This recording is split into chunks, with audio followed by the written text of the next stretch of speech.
So I got my pinchers. These pinchers come in handy because they help me grab things and I don't want to get my hands too wet.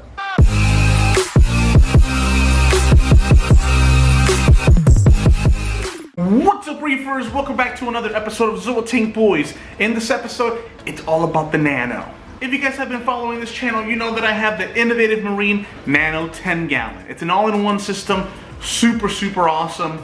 If you follow me on Instagram, you'll know that I did a post. It was kind of like a question. I said, what do you guys want to see in this tank? If you guys have seen the tank before, I did post a video a couple weeks ago on it. I have 2 clowns in that tank. And the question was, what should I add in the tank? Majority wins, and that was an anemone. So I did place one of my bubble tip anemones in there. So let's go take a look at it so we can see what it looks like. So much growth for that tank. That tank right now is running a Kessel 880 tuna. It does have a heater, but other than that, I'm just running carbon. So it's a super simple setup. So let's go check that reef out.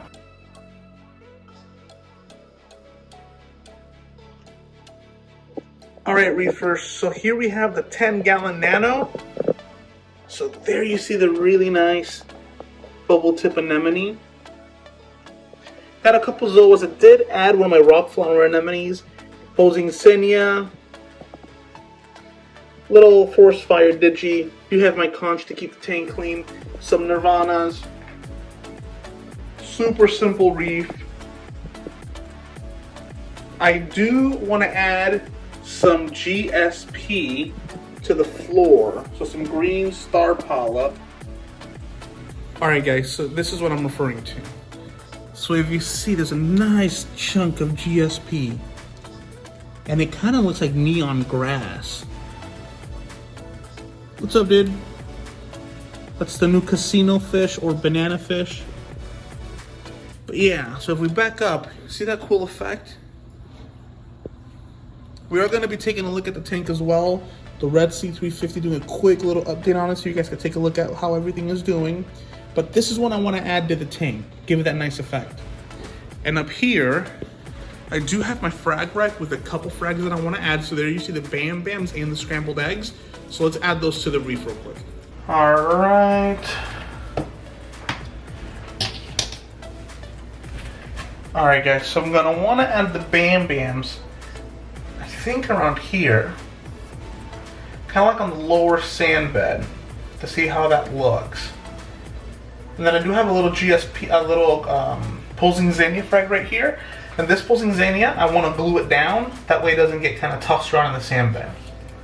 So let me, one of my pet peeves is when the sand bed is uneven. So I'm going to fix this. Let me go grab the frags. And we'll glue them down.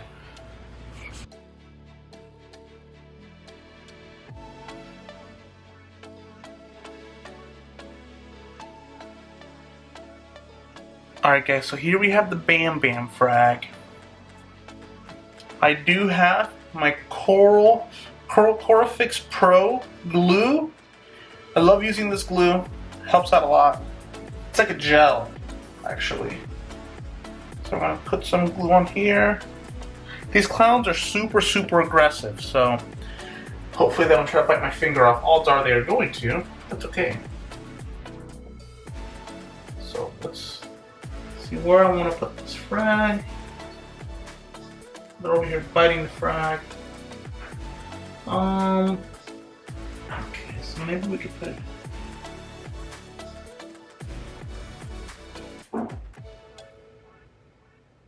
Maybe we can add it right here.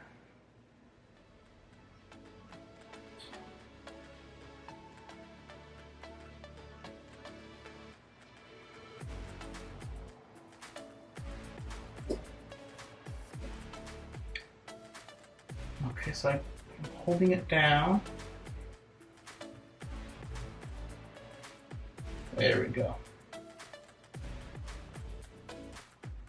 And these clowns are super aggressive, so they bite me all the time. So I'm hoping they don't bite me now. But, whoa, got my hand out just in time. Them little bites hurt. Don't listen to what anybody tells you. Those little bites from the clowns, those hurt. Don't feel bad if they hurt you. Alright, so that's in. All I have to glue now is this extra little pulsing Xenia frag right here, which it doesn't look like it's doing too well. And then I do have this force fire mushroom, which I want to add. So, all right, guys, change of plans. So, let's see if you can see this.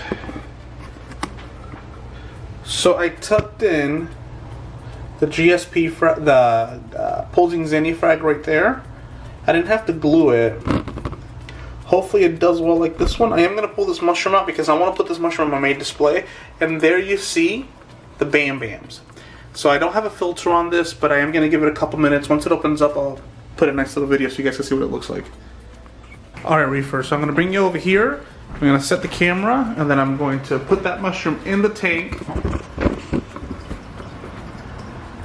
Gotta put that mushroom in the tank. Not sure if I'm going to put him on the frag rack or where I'm going to put him, but that way he can start growing and looking healthy. Alright guys, so I got my nice little tool. And here's the frag. Now the question is, where do I want to put this frag? Well, I think for now, this might be fine. Somewhere where I don't really have much coral. So maybe down here. Until I figure out where I want to place it.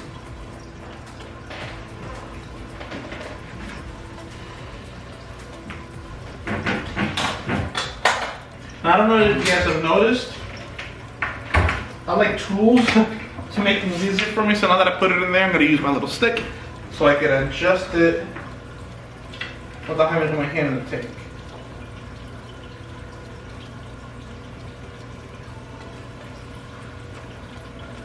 Okay.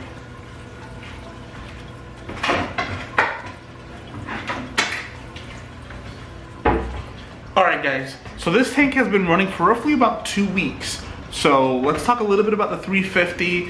Again, this video is mainly about the 10 gallon, but gotta show it off. So we're gonna do a quick little video so you can see what, how everything is doing.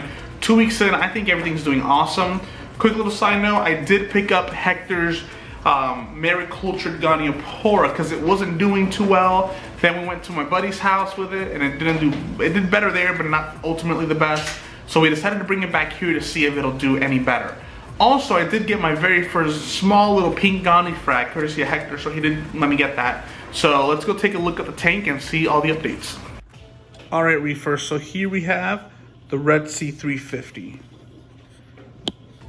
So, I don't know about you, but I think everything looks pretty happy. Looks pretty good. So the corals are doing awesome. Picked up this new mushroom over the weekend at Top Shelf Aquatics. It's like a fuzzy, hairy mushroom. Honestly, it reminds me of one of the St. Thomas Magic Carpets, so I picked it up, got a really good deal on it. But all the euphyllias are doing awesome. The Hellfire, Dragon Soul. Look at the polyp extension on that. My euphyllia garden. In the back, you can actually see that Goni. So earlier today, it did have some polyp extension, but biggest difference is between a maricultured Goni, which is a wild-caught Goniopora, and a aquacultured one that has been grown in the hobby and cut up in many pieces and been here through many generations. It's pretty much this. Check this out. That's a whole colony, same water parameters. However, that's from the wild, right? So another good look. Now let's take a look at a frag that's been grown in.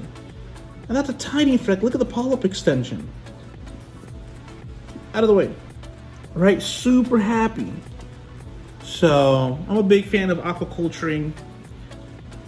Egg cans are doing pretty good. Apart from that, of course, you got the Zoa Garden. I don't know, guys. Maybe it's time to do another Zoa Garden video. Got a whole bunch of Zoas up there. There's my other rainbow bubble tip anemone. Huge A can. Got a couple zoanthids down there. There's the OG. I just moved him because he hates flow, and he was actually in that corner where the Infinity Gauntlet mushroom is. So I did move him maybe an hour ago.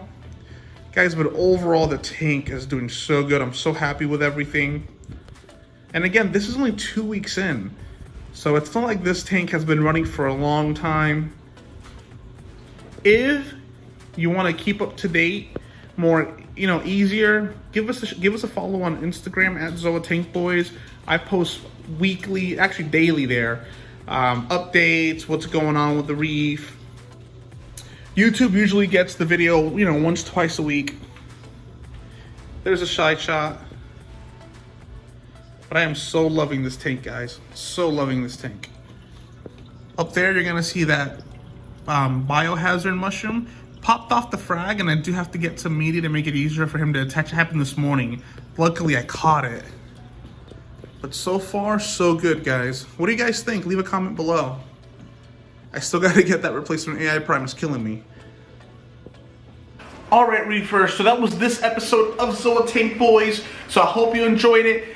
Don't forget to like, subscribe, and leave a comment below. And guys, there's so much content coming. It's crazy. Until next time, ZoaTankBoys out.